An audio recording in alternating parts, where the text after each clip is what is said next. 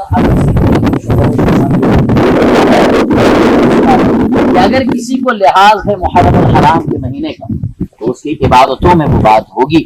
اگر کسی کو خیال ہے شہادت حسین شہادت عمر فاروق کا تو اس کی عبادتوں میں وہ بات ہوگی. اس کے اخلاق میں ان جیسے اخلاق کو جو ہے ہم دیکھیں گے اور ساتھ ہی ساتھ وہ پیش کریں گے اس طرح سے کہ ان واقعات میں ہمارے اکابرین نے یوں گردنیں کٹائی ہیں, یوں اپنا خون بہایا ہے, تو ان کے خون بہانے کو, ان کی گردنیں کٹانے کو ہم اس طرح سے ضائع نہیں کریں گے. اور ہوگا یہ کہ ان تمام چیزوں کو مد نظر رکھتے ہوئے ہم ہمیشہ حق کے ساتھ کھڑے ہوں گے, ہر معاملے میں صبر کا مظاہرہ کریں گے اور ہر ایک سچویشن میں اللہ تبارک و تعالیٰ کی لازم کردہ جو ہم پر عبادتیں فرض ہیں ان تمام عبادتوں کو انجام دیتے ہوئے آگے بڑھیں. یوں تو یہ داستانیں, یہ باتیں بڑی طویل ہیں انشاءاللہ تعالیٰ.